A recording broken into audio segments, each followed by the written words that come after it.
Hello, everybody. Welcome back to the Insightful Astrology Podcast. It's me, your host, Maria Di Simone.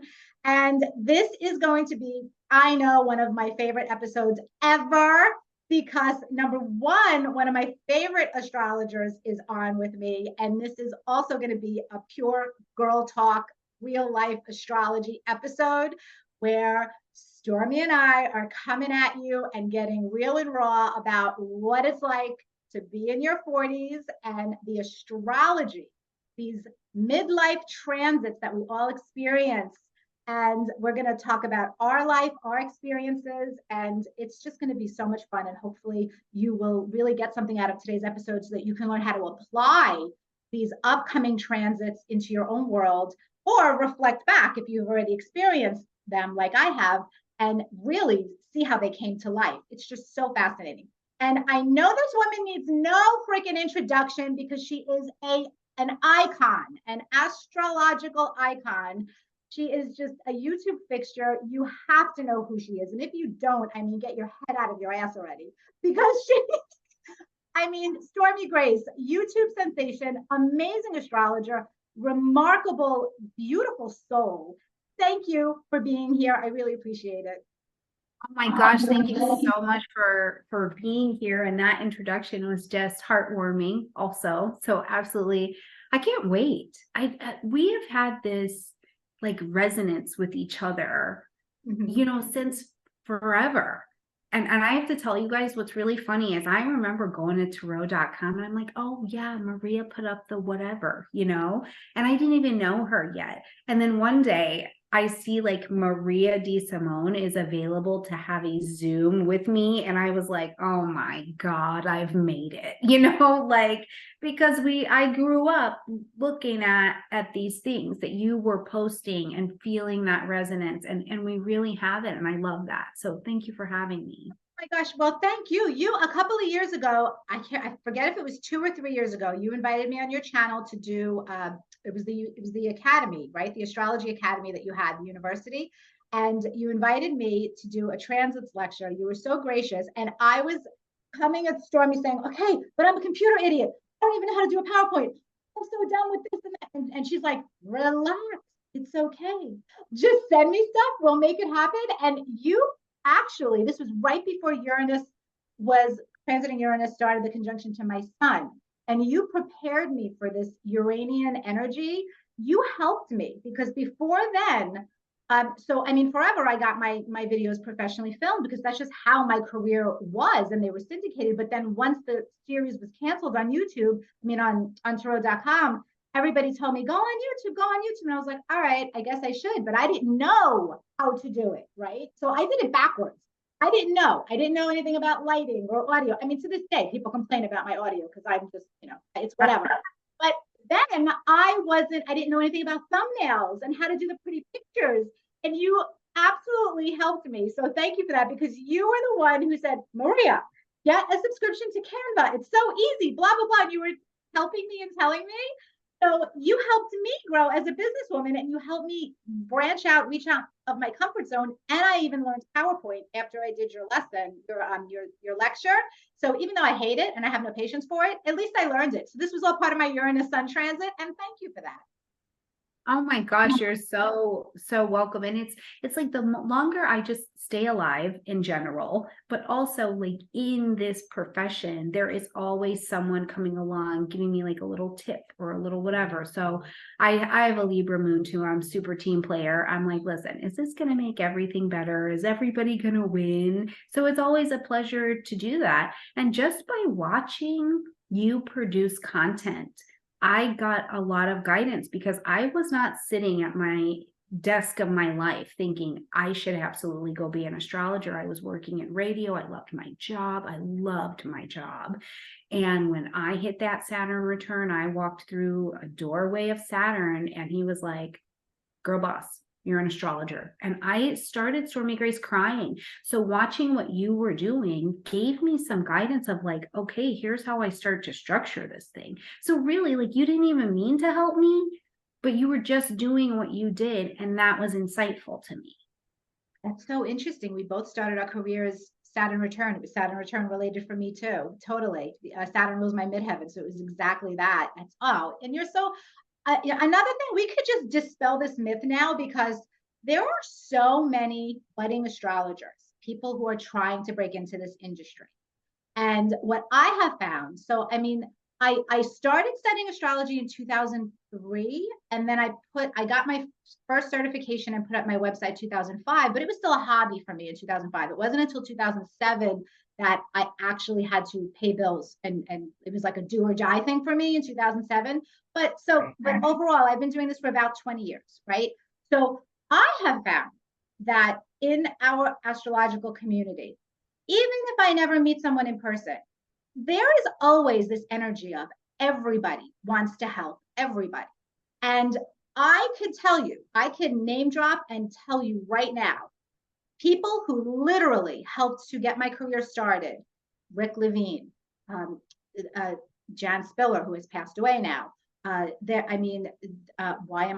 Seltzer, the creator of Time Passages software. I mean, these were people early on in my career who saw something and said, you know what, let me give you a shot, help. And I feel like that's just organically what we all do, is that we help lift each other up. And I think that people from the outside looking in at astrologers or people on YouTube and all of that think that we're all in this competitive box and everybody's trying to do their own thing. And that could not be further from the truth, at least in my experience. And I'm sure you're going to have that same experience, because I don't know any astrologer who's like, no, it's all about me. I'm doing what I want and I don't care about you and I want to crush you. What do you think about our industry in general? Yeah, I think I 98% agree with it. And where I have just been given, I love Rick Levine too, but because I've been given some breaks all the way along as well, when they see something in you, and then you show up and you do the work and you deliver the best that you have, and then your next chance can come. But people are very, very giving. But I will tell you that I have experienced some of this is only for me, not a ton. But I mean, in a very specific way, I've experienced that. And the way that I took it was more that it was fear-based. Like that particular grouping of people was just a little bit afraid of what change was coming. And I think that it'll come back around. You know what I mean? More than like it's just super gatekeeping. But what I have also found too, in some younger generation, but just beyond me, so I'm 41, so just beyond me, a little bit of fear too, that there's not going to be enough for us. And so a needing to kind of, join a little bit more to see that there's plenty. And in general, I think in most human endeavors, at the bottom, the egoic bottom, there's competition. And at the top, there's collaboration. And I love that. Right. Yeah. And that has nothing to do with time or status, but it's really like where the state, I think, of someone's insides in their journey are at, whether they have to compete or they can collaborate, so that's my experience. But it's been lovely. I'm welcoming people to the table, and I don't even think, it's not about me. I don't have to welcome anybody. Pluto went for a small moment into Aquarius, and we gave birth to the whole next generation of astrologers, some of whom are over the age of 35. Some of them were just born. So they're coming. So if you're out there, make space to get ready to offer your skills, because we're here. Yeah, we need you. And AI is not destroying astrology. I do not believe that at all, because you need that human component and connection. So so the fear-based point that you made it's true. It's a valid point. And I always came from the perspective, maybe it's because I'm a little naive, maybe it's the Jupiter in Pisces or the Sagittarius moon, but I really believe there's enough out there for everyone. And the minute you trick yourself into thinking otherwise, you go into that fear, that scarcity mindset, that, oh my gosh, I have to hold on to this. And it really is the opposite. It's just like, no, as long as you believe in your own talents and abilities and you're willing to be of service in some way, it's gonna blow up. It's gonna expand. Your light is gonna shine brighter. And so I think we have a beautiful profession as astrologers, and we're blessed. I heard a statistic once that there are only 10,000 professional astrologers in the world. I don't know if that's still true. This was years ago. It was some statistic, and I wish I could remember the source. but I'm assuming there's more now. But still, we are overall still a rare profession, people who do this full time every day. And I just think we are blessed because we get to wake up every day and do something that is not just a job or a career, but a passion and a deep purpose. I couldn't agree with that more. And it's funny. So we've recently just made this move from the United States to Spain, and we went down, we're in Sevilla, but we went down to Cadiz, and it's just water and sky is what's there. And I felt so honored to be in a profession that makes me have to know the sky enough to know what's going on. And it's this concept for me of like, if we take down all of the buildings, wherever you're at, if we took everything down, how many people in that group are going to be able to tell you what time it is, tell you what phase of the moon is, tell you when to plant, tell you when to harvest, these things that if all of this is gone, like to me, that feels so sacred and special to be geared and in a profession that I just glance up and go, oh, this is what's going on. Yeah. Cool. I love that. I know. I know. Speaking of this amazing internal clock that we have, there are a series of generational transits that everybody experiences. I mean, it doesn't, no one's escaping them unless you die before them. Right. It's the only way out. Okay, guys, it's the only way out. So Stormie said she's 41. I'm 49. So we're bookmarked in the 40s, the both of us. And so we wanted to do a show today where we get to reflect and talk to you and share about some of these generational transits that typically happen in the 40s. And we're going to look at both of our charts and share our stories in a little bit. But first, there is a book I'm going to recommend. I've recommended this book before. I love it. It is my favorite book on midlife transits, and it is by Virginia Bell. So it is Midlife is Not a Crisis by Virginia Bell. And she calls herself a juicy crone. This is my aspiration. When I'm in my 80s, I'm going to be a juicy crone. And so she covers, I know, she's awesome. She is a protege of Stephen Forrest. So she's an evolutionary astrologer. Years ago, she graduated his program and went her own way. And I've actually seen her lecture in person. We met in person.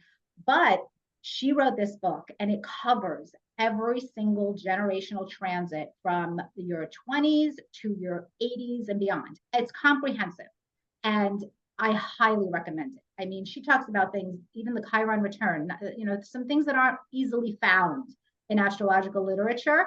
So that's a resource if you guys are looking for something on this topic. Go get it. We're not covering everything. We're specifically sticking to the 40s because there's just not enough of them. So we're going to cover the 40s. Now, there are three transits, four technically, but three big ones that tend to happen in the 40s that are, one of them I think is the most life-changing. But there are these background transits that happen, and they kind of mean different things. And it's hard for people to understand how to fit that into, well, what is this going to mean for my life? So I think we're going to have fun doing that today. So the first is the Uranus opposition is the biggest one. That's the most famous one, right? Astrological midlife crisis. And it happens for all of us between 40 and 42. How would you describe it in a nutshell, Stormie? The Uranus opposition. I mean, you are gonna do it. That is not like you're gonna have the transit, but like whatever it is that is coming up, then you're gonna do it. And the thing is, if you don't know about it, you're gonna think you're crazy and not be able to explain your life. And that is my experience of, watching people go through it. Uranus is pinging right there for me. And I understand that spin because it feels like a spin where it's like, wait a minute, whoa. Like my life seemingly is fantastic. Why do I potentially want to burn it to the ground and buy my own little Ferrari, right? I haven't wanted spandex in like 30 years. Why do I need spandex now? It's these things that is just like, you're going to do it. That's what I can tell you. Whatever you left on the table or you perceive you left on the table of life, you're going to do it.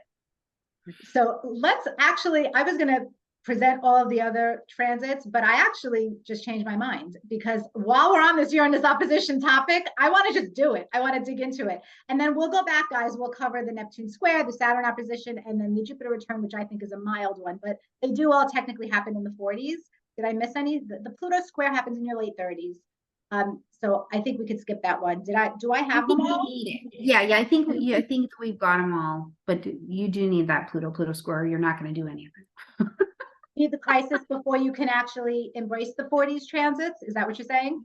Yeah, I think so. But anyways, let's stay in the 40s because we'll be here for 6 hours. Yeah, get Virginia's book. The Pluto square is a crisis, mini crisis that we all go through, little breakdown, and then you get to the breakthrough, the 40s and the Uranus opposition. So this Uranus opposition is known as the astrological midlife crisis. It is a time when, you have one foot with the rest of your life ahead of you, but then you have another foot that's, you lived half your life, basically, on average. And so there's this awakening, this realization that, okay, I have done a certain amount of things in my life. I've accomplished a certain amount of things. I've achieved these dreams, these goals, what I thought my life was going to turn into. I've done X, Y, and Z. And then you start to think about, well, what you haven't done, what you sacrificed, what you muted, what you shoved away in order to accomplish X, Y, and Z. And Uranus wakes you up to that, right? Absolutely. And it's, I think, incredible. First of all, I think all of the transits are incredible, right? But it's incredible. But this one, I think, can also be a bit horrifying for people, like, because the way that it awakens you is just not like anything else. There's an urgency with it because you really do. You realize I'm not really that young, but I'm not also that old. But there's an intolerance, I think, that comes with it as well, because it's like, this will keep me trapped. This has kept me trapped, and I need my freedom to go accomplish these next things. And where I see this get really complicated, especially for my clients, is, we've been married for 20, 15 years, whatever, right? And all of a sudden I remember this spark in me that used to exist in this thing I wanted to do. And now we start side-eyeing the partner, the job, the kids sometimes. And it's like, I don't know if I can do it with you. So it's really, Roy Gillett told me the best quote that I think I've ever heard about astrology. And he said, the key to being in relationship with other human beings is surviving all of your transits together. All together. That's brilliant, because they all happen. It's layered. It's not isolated, even though we're explaining them in isolation. That's so true. Nothing is happening in isolation. No. And to just have this kind of awakening, and especially if you are in a partnership, this is where I think it's been challenging for me. And I've seen it be challenging for the clients that I work with, because you are awake and the lights are on, and it's kind of like there's no stopping it. So how are you going to do this without completely burning yourself or your life to the ground, but also embrace this, yeah, let's go do it, let's go get it, energy that's really available. Sometimes I feel like there are days for me personally where I'm semi-unrecognizable to other people.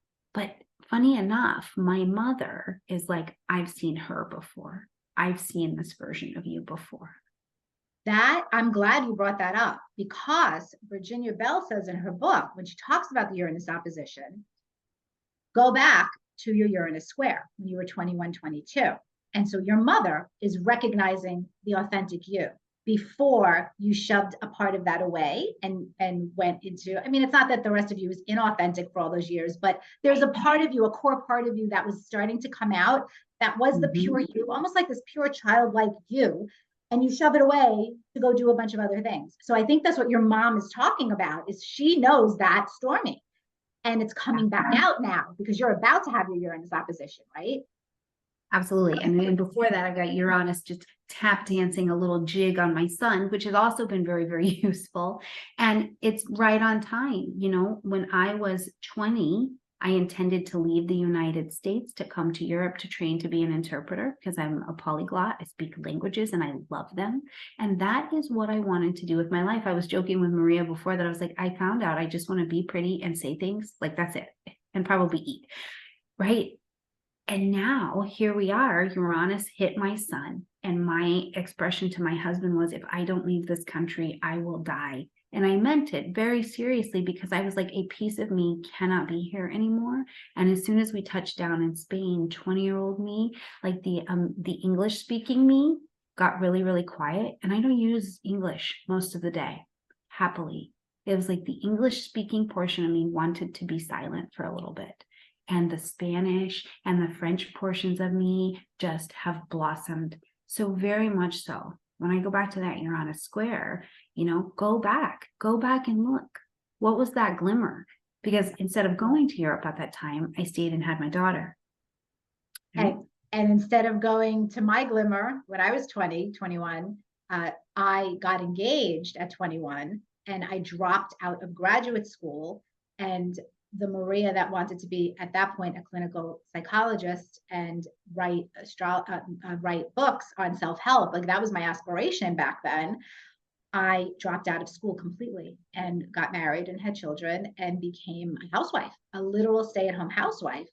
And that wasn't who I thought. I mean, it was just, both were who I am, but it's this split of choosing one path over the other. And you do it at that age. And then your Uranus opposition comes around and you kind of pay for the choice you made, because then the possibilities of what you left behind become so palpable. You have to experience it. And that's what you're talking about. Now, I'm going to show you a chart, if that's okay, because we're going to look at this, because you are about to really get it. And you're already identifying with what you're expecting to experience. So can you see your chart? I just want to confirm that you can see it.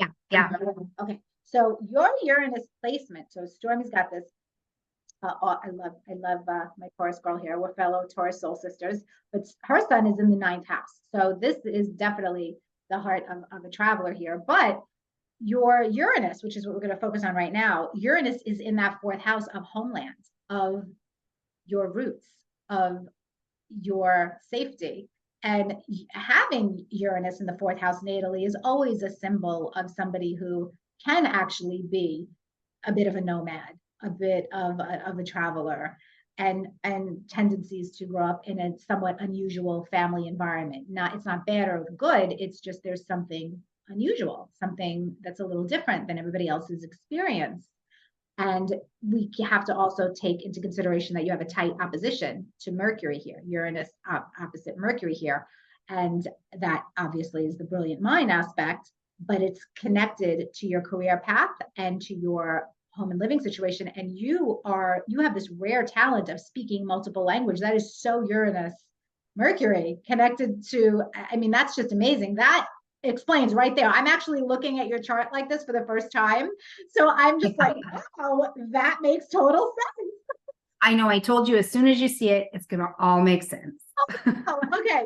So Uranus is here in your 4th house. Now you're not quite ready for Uranus opposition yet. We have to wait till Uranus gets into Gemini, which is going to happen in 2026. So I'm mentally just guessing it's going to be more 2027 that you officially have your Uranus opposition. Is that right?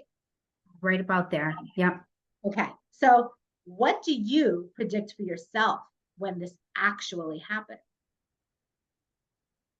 A couple things, honestly. And I just want to throw this little caveat to my answering your question in there, that I also want people to keep in mind that Uranus being an outer planet, like we have this personal experience, but also the world around us does too. So when I had my Uranus square, the world in how I make money and how I move and how I communicate, the world was not ready for me yet either.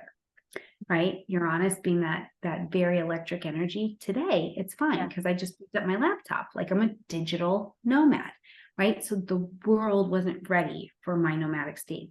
So as I look at this approaching opposition, I'm like, first of all, I can't imagine right now coming back to the United States. Like I think it will be, I don't necessarily know that I'll still be in Spain, but I think I'll definitely still be in Europe, popping up my laptop, meeting the rest of my colleagues and fellows and soulmates from around the world, because I do think that there's another piece of that glimmery conversation. There's someone I have, I could cry. There is someone I have to have a conversation with because we have past business and it is not in English. Ooh. Yeah. So, and I just got to throw this into when Uranus hit my sun. I've always been able to study languages and pick them up, and I'll grab an accent really fast. Oh my God, it's so, but I could never hear any of the Asian languages. Like I just couldn't hear them. And when Uranus hit my sun, it was like a door unlocked. And all of a sudden I could hear them, and I could hear the nuance, and I could hear the words. And I started learning Korean, and I picked it up. And so a piece of me thinks, oh my gosh, what am I doing in Korea? What's happening at this opposition that I've got to have this conversation with someone? Oh my gosh. You might change the world of astrology in Korea in at your Uranus opposition. Who knows? Who knows? But I also think I'm in my progressed last quarter energy. So at the moment, I'm taking it slow, and I'm easing and making sure those passive income streams are good, and just living a slow life. And I think when that opposition hits, it's going to hit. That bringing in my balsamic phase is going to be this is what I needed to do. Like I feel the full delivery building, and it's going to, I think, just come right out of my mouth. I just think it's spoken, whatever it is. So, and there's also books and podcasts and some practical things that are available. Yeah. But there's a conversation that's going to come out of me that I think changes the world and changes my life. Wow. Okay. So Stormie's making her prediction for her Uranus opposition. And we all know that, with Uranus, you predict and God laughs, and then something else happens. But, we're trying. I mean, I'm making an obvious prediction for you, which would be another relocation. So that would be the obvious prediction, which any astrologer could look at and make. That's like, textbook. So, I mean, somehow that looks like you're probably going to have that, and your work, your daily life is going to continue to change fundamentally at your Uranus opposition, since Uranus rules your sixth house. You have Aquarius on the cusp there, so that's going to tie in somehow to your Uranus opposition, probably on a second dynamic level. But that's upcoming for you. Now you are experiencing your Neptune square right now, which is another transit that we're going to talk to. But I'm going to put a pin in that really quick, because what I want to do is ping back and forth and let everybody see stories of people who has experienced it and what happened, and you who is about to have it. So you're about to be awakened in this profound way, professionally and in your homeland, in this home root situation. And that is just so appropriate. Now, get my chart. Yeah, I just cannot wait to see yours. Like I can't wait to hear the story. Right. So now this is really going to get girl talky now. All right, because once you see where my Uranus is, it's going to be personal. It's going to be juicy. So we both have an angular Uranus, which I have to say, I was told years ago that an angular Uranus is the mark of an astrologer. I don't know how true that is, but in charts of people who do astrology, but that's kind of cool that we both have an angular Uranus. So Uranus for me is pretty much exactly on my descendant. And when I had my Uranus opposition, obviously Uranus would have been conjunct my ascendant pretty much at the same time. So it's a double type of a transit, Uranus conjunct the ascendant, and then the Uranus opposition. And so I wrote down the dates. I went back, and this began for me in July of 2016. And I had already been divorced. So looking at it, you would think, oh, this is a divorce. Well, I was divorced in 2011. So this wasn't a divorce, but my ex-husband left in 2007. And then in 13 months after he left in 2008, I met another man. Now, I was going through my divorce until 2011. It was a 4-year court battle. It was like a long, long, long divorce. I was in court, I think, 33 times in 4 years while I was building my business. And people don't know that because I don't talk about that. But 2011, I was officially divorced, but I was already with this other man because we met in 2008. So we had a 9-year relationship, me and this other man. And the Uranus opposition was about that relationship. So at first, he was a secret. So my 12th house of Venus really did come to life there, where for the first 5 years of this relationship, I kept him a secret from my family, from my children, partly because I was going through such an extreme divorce that I didn't want to bring any more confusion and pain into my children's lives. And another part of it was this shame, actually, because in the Italian culture, traditional Italian culture, my father was very well meaning. I have a very big loving Italian family, but the traditional culture is, okay, you're now going to get divorced. Well, you have to devote your life to your children and don't you dare even think about being with another man, because that's just not what you do. So there was that shame piece, and then there was this protective piece of why I kept him a secret for 5 years. He was actually very understanding about it, for the most part, and I dictated this very weird Uranus seventh house relationship where I will see you every other weekend. Don't call me, I'll call you. It was so weird. And he embodied Uranus. He was a strange cookie. And I'm kind of really attracted to that now. Now I can admit I'm very attracted. If you're a boring cookie cutter person, I'm not really interested. He was and is a fascinating person. He was a businessman, but he was also an underground Scientologist and did these things in like the free zone. He wasn't part of the church. He defected, and I'm not a Scientologist, but it was the joke between us where the astrologer was dating the Scientologist and we were two weirdos dating each other. And so he wasn't into astrology. I wasn't into Scientology, but we just respected each other's lives. And it was like we were able to coexist. And so after the 5 year mark, he got really tired of being a secret.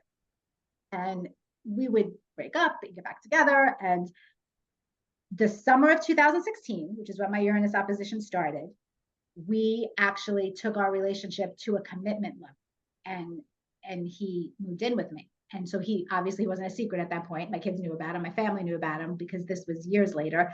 So he moved in, he made arrangements. He rented his house that summer. So this was July 2016. It was a snap decision. Rented his house, moved in with me. And so by the fall, he moved in with me.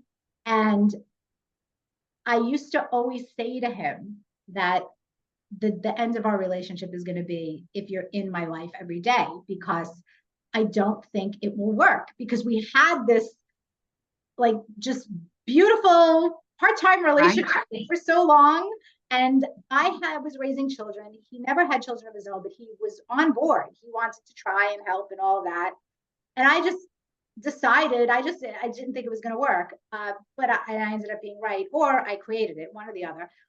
But anyway, April of 2017 is when I had my second hit of my Uranus opposition. So guys, you're going to get 3 mathematical hits of this. I forgot to mention that. Any outer planet transit, Uranus, Neptune, Pluto, you're going to get 3 hits. And Neptune and Pluto can sometimes bring you 5, but the Uranus opposition is guaranteed to bring you 3 hits.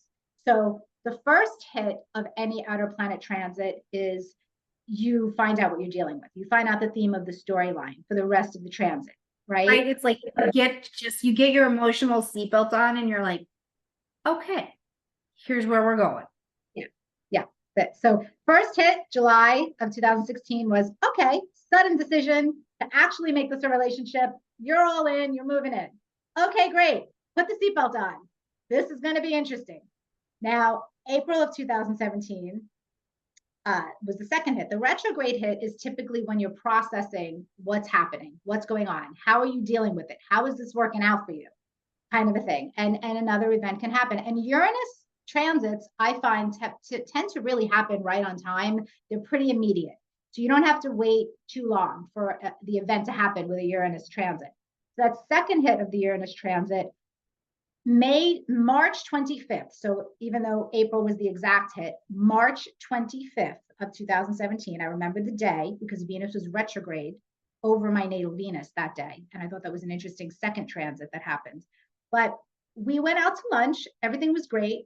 I remember we went to this Greek restaurant, had a great meal, living life, whatever, just running errands. I think I had to get my tire fixed. There was something going on, I forgot. And instantly, we went from everything is fine to that night. An event happened that all I will say about the event is it could have come right out of a Jerry Springer show. It happened out of the blue. It was very dramatic. It involved my children, so I won't get into the details of it. But we went from everything was fine to an instant breakup. Instant. Done. And I'm telling you, done to the point where there was no going back. and we both knew. And it actually had nothing to do with our love for each other. It had nothing to do with that. It was a situational thing. And it was just obvious that the relationship was done and nobody could do anything about it. And it happened suddenly, very Uranus opposition. So now here's the psychological lesson of this. So the obvious event is a relationship ending. Anybody looking at my chart could see that that's probably what would happen at the Uranus opposition. But the liberating part of this now. So now, for the first time in my life, I really, really was single, because even though he was the part-time relationship and it was weird, I never dated anybody else. It was my ex-husband, it was him. And so all of a sudden, I was forced to be liberated and forced to be a single woman.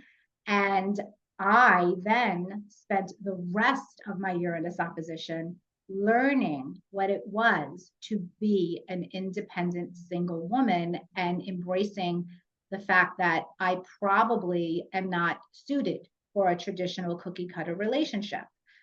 And so the third and final hit, January 2018. So that summer, I had my Eat, Pray, Love healing moment at the beach every day and healing and all that. And so I met this man who, by the fall of 2017, I said, you know what?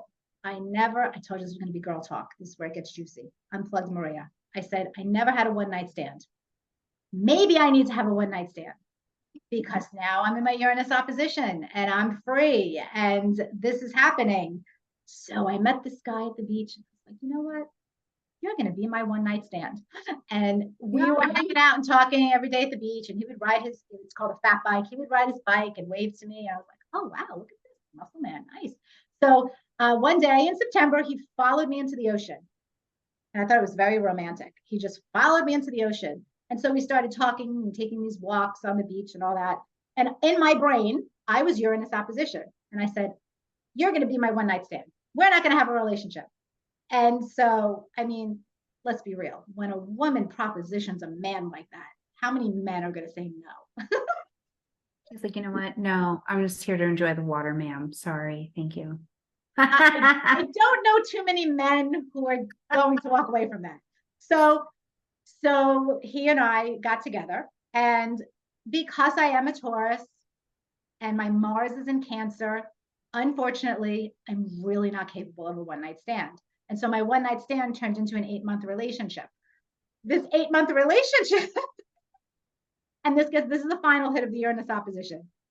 January of 2018 was the final hit of the Uranus opposition. And at that point, this one-night stand, who I ended up dating, I ended up finding out that I was the other woman and there was somebody else. And it was a really weird thing where coming full circle from my marriage ending and I was cheated on, to then finding out that I was the other woman in another situation. And I didn't know about it at first because he thought I was going to be a one-night stand. So why was he going to tell me anything? And then it just evolved, and we ended up developing a connection. And he actually said he fell in love with two people, and he found himself in a sticky situation. But I found out about it at my last hit, exactly at my last hit, actually, January 2018, because we were at his house. We were in bed. He gets up and I get up and I see a Christmas card on his dresser. And it's like, Merry Christmas, sweetheart, I love you. And I was like, wait, I didn't send him that Christmas card. That's not what my Christmas card looked like. My Christmas card looked different. And so I confronted him and he told me the truth. And he literally broke down and said, I fell in love with two women. We were not exclusive. But you were both in my life and this just happened and I don't know what to do. And I was like, all right, well, now you got to choose. So that ended up becoming a very bad Uranus opposition because I ended up going a little crazy, tracking down the other woman's number and calling her and telling her because he couldn't. And I gave him a deadline and he didn't meet the deadline. And then I blew up the relationship. At the final hit of the Uranus opposition, I blew it up. So this is about liberation. This is about being authentic to myself with relationships, but also it was about really weird relationship things happening very suddenly. So hopefully that illustrates energy reflective of Uranus. Yeah, no, that's super great.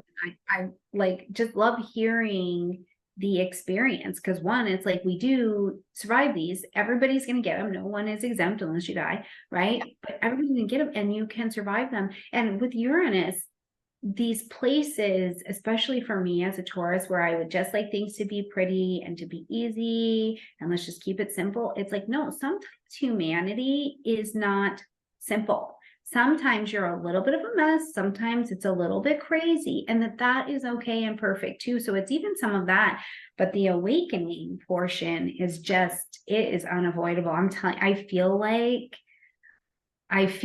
dancing electricity. So when it hits, I'm like, okay, wherever we're going. Dancing electricity is the perfect way to sum up a Uranus opposition. And now we could segue into the Neptune square, which is a totally different energy, totally different. And so the Neptune square corresponds to the Uranus opposition. They happen very close together, sometimes together actually, like one and then the other. So depending on your age, it could be 42, 43, 44, depending on your generation and when you were born. I had my Neptune square right before my Uranus opposition, and you're having yours right before yours. That's typically how it works, right? So how would you describe the Neptune square? Okay, so for me, this is what it feels like. It's like, oh my God, what am I doing with my life? Does it matter? That is what it feels like to me. And it is this, for me, very esoteric question. One of, do I have unfinished business with people? Right. The other for me has really been like, well, now wait a minute. What are my own ideals of like who I am and what is important to me? And it's a really valued proposition, and it's pretty limitless. That is what I continue to experience. And yet again, Neptune being an outer planet, it's like, well, now the world is ready for a version of me that needed to tuck in and do a very good life and have very good relationships. But the ideas and ideals and availability and the boundlessness of that, now there's space for me to move into it. And so it's like, it matters if I do that. Now, it doesn't matter if I'm in here. It matters if I do that. It's all with Neptune and Uranus, a very kind of out there, in here, out there kind of dance is my experience of it. But it's always, what am I doing with my life? Well, you're in it now. And before I hit record, we were talking about how for you, and I related to this, but you're in this now. And the word peace and just feeling, you said you moved to Spain and all of a sudden this you regulated. It took a couple of weeks, right, of getting out of this chaotic United States living mindset, cutthroat mindset, whatever that is, and you're in a very different place now in terms of inner sanctuary and peace. And I'm going to put your chart back as you talk, because you're bringing this to life right now. You're experiencing this right now. And it is so reflective when you look at where Neptune is in your chart. So tell us about that. Let me get you back. Yeah. Chart back. Absolutely a delicious experience. I want to say that too, so that, you know, anybody who's thinking, oh my God, it's a wonderful experience to me. And truly, one of the first things, what did I do? I've had this dissolution of home, right? Literally. I'm on the wind out here, or I'm on the water. Yeah. So I've had that dissolving, but I want to go a little bit deeper with this one because I think it's driving a lot of what I'm doing. But I have this really big dissolving of old ideas of my role in my family and what that looks like. I mean, and it is just dissolving. And for a long time, I was a hustle hard girl, and I'm grateful that I was built that way and I got to hustle hard because I built a lot of cool things. You know, and I actually had my daughters tell me the other day that they are so inspired at how I build and what I built. And I thought that's really beautiful, because for me today, in the new ideals, the more peaceful, I'm like soft living. You know, I'm like, no, you know what? My role for me, my role is to be receptive and to be beautiful and to make home peaceful and to tend at a different level to my family and to my children and to men around me. I don't think I've opened a door for myself in weeks, and I don't know that I ever will again. And that's a really big, I can live in my masculine energy very well. I have competed with men, and today I'm like, good to go. Just soft life, dissolving some old ideas and philosophies that literally governed my life. I've also found myself going back to my ancestors, and I am working on my German citizenship by descent. And it was a call home. And it's like, I believe in this today. I believe in the stories. I believe in what my family shared with me about where we're from. And I want to find it because that aligns with my principles today.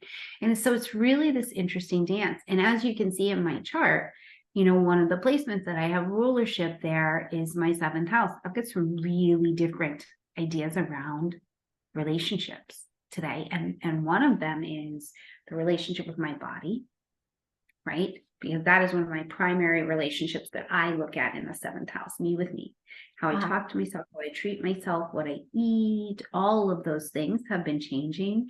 And my partnerships, I'm like, wait a minute, I'm getting sometimes I feel like a lunatic talking to people because I'm like, do I still believe that? We're having a conversation. I'm like, do I believe that? I've been running around here for like months being like, are we getting divorced or like, what are we doing? And because there's some real gut level things that come out of these transits. Yes. And thank you for bringing up something so personal. I was wondering how that affected your marriage and your connection with the home and the change in the living situation, because it is a dramatic change that your family has made. And the Neptune square, I can see how it can become a big crisis of faith for a lot of us. And for you, it would be the faith in the relationship, the faith in your beliefs, or who you are beliefs. And you even said, do I believe this anymore? And so our beliefs are brought up when we have this Neptune square. And it is also a time of deep surrender.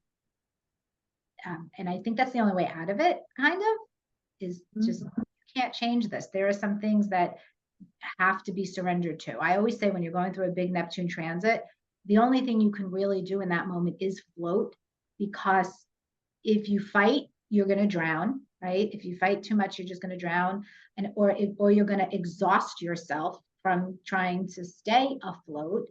Either way, but surrendering lets you float.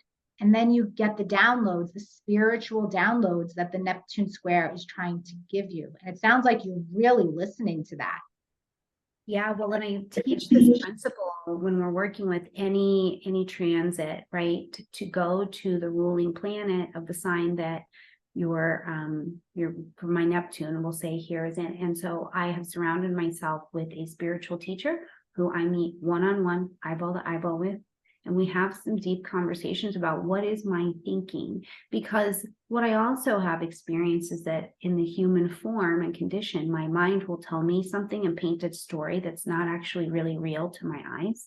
And I needed some deep help to be clear, because you don't move your family to another country and then be like, let's get divorced or let's do this. These are not those are the things of fantasy, which Neptune is very guilty of. So I needed teacher. So for me, my sign is Sagittarius, where my Neptune is at. So I went to Jupiter and I was like, okay, tell me, what are the stories I have here? And my Jupiter is retrograde in my chart, right? So I knew, I was like, there is something I have not seen and I have not explored, and I cannot see it by myself. And I found her, and we sit and we talk and we discover and uncover who I am and discard things that I don't need anymore. Because I've got some old ideas, Maria, about how things should be, how I should be, how it should be. And when I fight, I lose, and the universe wins every time. Yeah. So today I can withstand less pain. So my willingness to surrender and be shown this place that I can't intellectually envision, but then I get to be fulfilled and experience. That's where going to the ruler of that sign has really been helpful for me. That's a great point, to actually go deeper than just the planet and do the planet, but to do the sign that the planet is in. That's a fabulous nugget of wisdom. And I actually never even applied that before. I would always say, do the planet, do Uranus, do the positive vibration of Uranus or Neptune or Pluto if you're going through a transit of that. But now I'm going to do what you're saying and look into the sign that that planet is in. That's a deeper fix. It's a remedy, basically. Yeah, and I love it because that's what I'm always looking for. As I'm a solution-oriented gal, I'm like, okay, look, it's coming, it's going to happen, but where's your lifeboats here? You know, how can you do that? And you know, to have somebody who's got a different placement there, they're going to do it or need to explore that in a different way. And for me, it is to seek. And when I seek the universe, I find. That is really beautiful. And you know, Neptune also rules your eighth house there. So it's gonna be deep stuff. It's absolutely gonna be deep stuff, and mourning the loss of one life, right? And surrendering that one life has gone now and died, literally died. One family life has died, and now there is another one that's ready to be reborn on the other side of that. And it's really beautiful. Wow, this is turning into one of my favorite astrological conversations. And so now I can tell you what mine was. I had Yes. both have the same sign, the same Neptune and Sagittarius. So for me, Neptune is in the eighth house. Neptune rules May 12th, and my Neptune square began March of 2015. It happened, it proceeded again through August of 2015, ended January of 2016.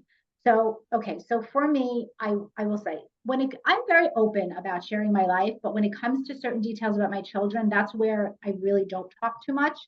So I will say in a limited way that the first hit of this Neptune square, the March 2015 one, was very much about one of my children and a life death experience, a very traumatic life death experience that I was basically crisis parenting for a long time. And so I don't talk about that, and I'm not going to get into the details of it, but you could look at my chart. You see that the moon is conjunct Neptune. The moon rules my fourth house, and Neptune is in the eighth and rules the 12th. So this was very dark. It was very life death. It was not fun. And it forced me to confront things that I didn't even see. It was invisible to me. I didn't see what was going on. And then I found out, and I had no control over it. And I had to surrender to, okay, this is what I'm dealing with. And so for the duration of that, it started in March of 2015. And then by 2016, it became the healing of that. So the August of 2015, which coincided with another Venus retrograde. That Venus retrograde was in my fifth house, which was children. So that Venus retrograde in Leo was the healing of this crisis situation of the child that began. And then, and this is so poignant and so interesting, and I actually am realized connecting the dots for the first time in this conversation, the end of that Neptune square for me happened January of 2016, and that is when mother died. And so the beginning of that square was about a crisis, parenting crisis with one of my children, life and death situation that I helped to heal that child and save that child. And the child ended up healing and thriving. And that was the summer of 2015 at the second hit. And then the ending of it was my mother actually died.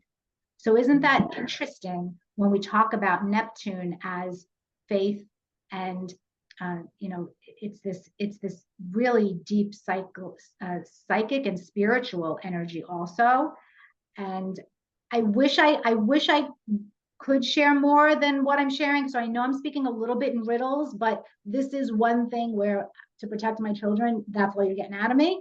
But it's a literal thing, right? You could see it. Absolutely.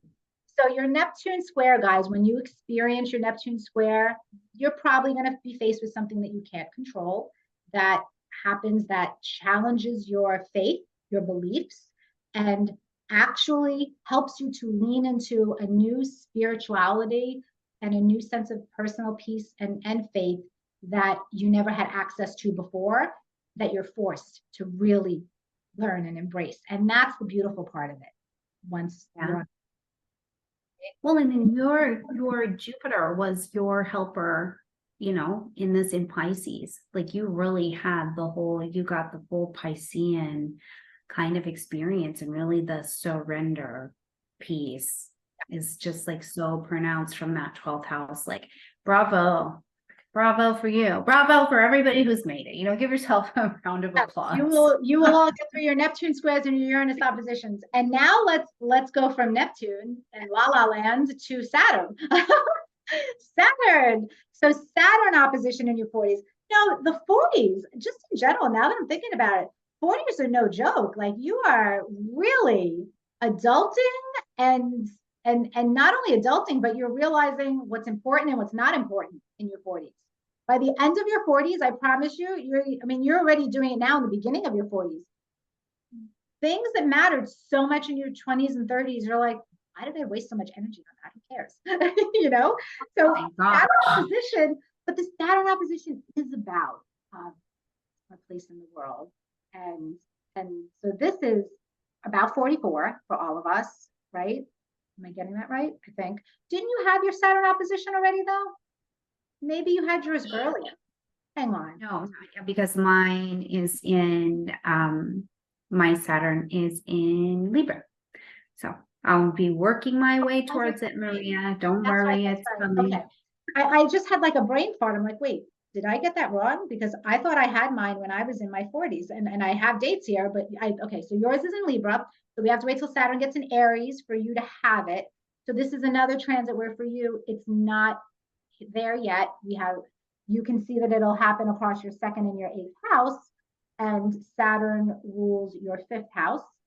So we could say, all right, it's probably going to be about financial responsibility and you're using your creative gifts to make money, that kind of a thing. I mean, that's really what I could say about it. How can we describe the Saturn opposition to people? I really like to describe it as like agency. You have your own, a different level of authoring and agency, and you're willing to go find it out. Like, I don't think that Saturn gets enough credit personally for being as adventurous as it is, because sometimes it's the adventure of my own inner fortitude and my own ability to demonstrate some kind of expertise out in the world. You know, it really, like, it gets the rap of making everything small and tight, and you really have to. Sometimes, you know, you can't just not be going to the gym for 40 years and then think you're going to be a gym hottie, you know, like there's gonna be some work put in there. So in that, what I see and what I have also experienced through my children is there's just a different form of agency that is really willing to challenge the authorities on the other side of whatever that was. And so it's, again, for me, a lot about challenging stories and challenging relationship dynamics that I've gotten myself into or participated in. And if you see, when my opposition is coming in, before it comes in, immediately when Saturn gets into Aries, my Mars and my Venus start going beep, beep, beep, beep, beep, beep, beep, beep. Yeah. Right. So for me, Saturn's going to sit on my Venus and be like, hey, girl, what are you up to? Right. And my Venus, and it's also going to oppose my Mars, who says, I do what I want. And Saturn is going to say, my friend, you do not. As a matter of fact, do what you want. What are we doing here? And right? You see it now? That's going to be so interesting. And you have that mutual reception between Venus and Mars. That is, yes. Wow. Oh boy. And they work wonderfully together, I will tell you. And I really think that they work better in my explanation of them because my Mars is retrograde. So it really, I have a story kind of going about doing a little bit of, I've always done it on my own, and how to experience the depth of committed relationship, right? Which means surviving all your transits together. Oh, so, yeah. Yes. You know, there's a lot of that experience that resonates over and over again in my life story that I see lighting up here. So that Venus and Mars for me work beautifully together because they make me slow and give and receive and understand a little bit more. So Saturn sitting on top of them, I just feel like is my check-in. You know, for me, it feels more like a check-in of, are you clear here? Have you chosen, and are you clear that you have and are being a partner? being a partner, not having like being, are you being a partner? Because I know how, listen, I got a lot of Venus in this chart. I know how to have a partner or 6. Right. I know how to have a partner, but to be one is where I think this conversation will start to show up for sure. And then, of course, the conversation about the asset piece. And honestly, by that, really in a very practical way, I hope I have wrapped up this trust and estate situation for my grandmother that has been dragging its feet for like ever. Eighth house, Forever. eighth house stuff. Oh boy. Yeah. Yeah. Well, the Saturn, so Saturn's going to bring a frustration to a head at the opposition. And it's interesting that it's your grandmother too. That's Saturn, right? That's so Saturn. So the Saturn opposition can be a frustrating time for us if we have not done the work that we were called to start out at our Saturn return, and then proceeded at the Saturn square and how far we've come. The opposition can either turn into a reward where maybe, everything will all get resolved, or it can turn into this realization that, wait, I didn't do what Saturn asked me to do way back at the Saturn return. So now I'm paying a price, and the price is blocks. Saturn's going to say no. So you guys watching this, you can experience your Saturn opposition in one of two ways. It can be this block frustration where Saturn will say no at the opposition if you really haven't done that work and participated in that work starting from your Saturn return. But if you have, then this can actually turn into a very rewarding cycle. And so for me, I think it did end up being a rewarding cycle. It's funny because I never really paid too much attention to my Saturn opposition, but to prepare for the show, I was like, wait, I really should think about, well, what happened in my life? And so yeah, you gotta like go back, right? Yeah. So it happened in January 2018 through September of 2018. I had my Saturn opposition. And so Saturn rules my midheaven. Saturn was transiting my ninth house over my third house. And so what was interesting that I could remember about that time period, because I just finished my Uranus opposition. So now I'm really liberated, free Maria. But the Saturn opposition for me, I think, really had to do with my profession, because Saturn was my 10th house, and my beliefs and communicating those beliefs as an astrologer. So I think if I have my timeline correct, I believe that was the time period where I launched my podcast back in 2017, I think, but 2018 was a year where I had my YouTube videos were really coming out again. I was doing them myself because Tarot.com canceled everything in 2017. So 2018 became when I had the choice of, all right, am I going to go on YouTube by myself like this? And people were telling me they still wanted to hear me. So I think I did. And then I also simultaneously launched a podcast in late 2017, I think it was, where it was just not a video podcast. It was on iTunes and Spotify and all that. And so I was very much rewarded in both of those areas, communicating, teaching as an astrologer on these platforms. And so that was part of the Saturn opposition for me that I could remember that would be noteworthy and really connect to the houses that Saturn was in and the rulership of Saturn to my midheaven. So I think that was basically it for me. It was just, all right, at my Saturn return, I became an astrologer.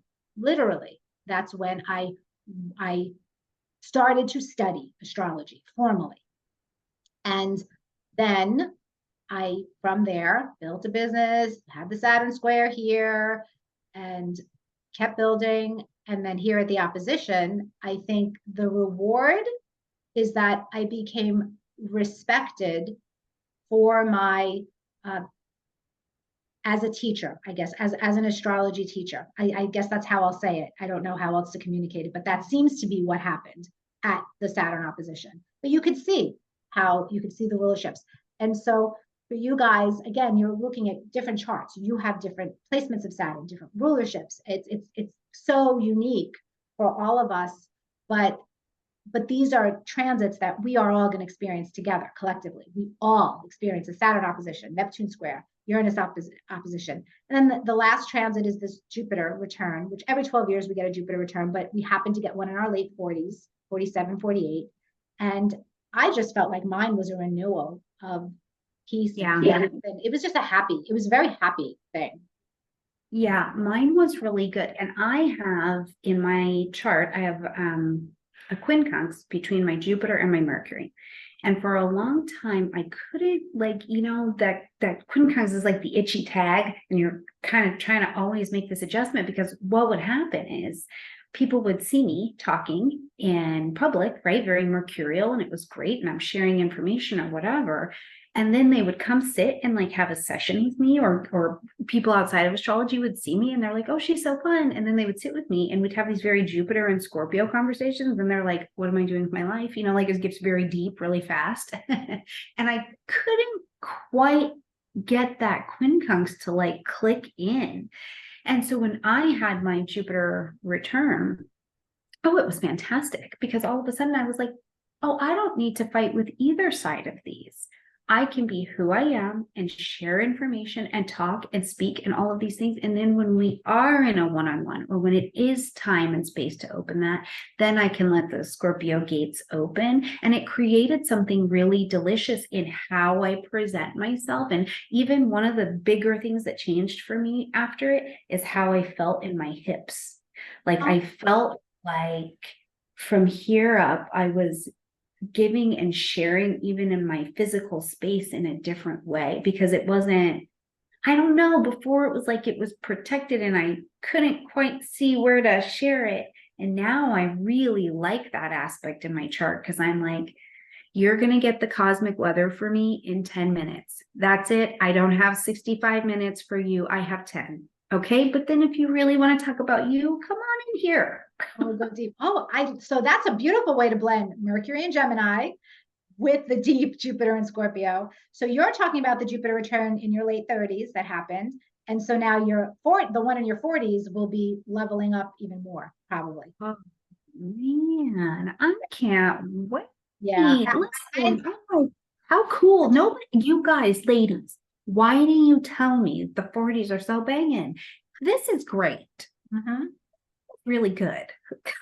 Yeah, 40s are good. You get really comfortable with yourself. You're really you're confident but not cocky. There's this quiet sense of, I know who I am and I love who I am, and I'm going to radiate that. And I think that's the way to do your 40s. I think about this in the scheme of astrology, right? Yeah.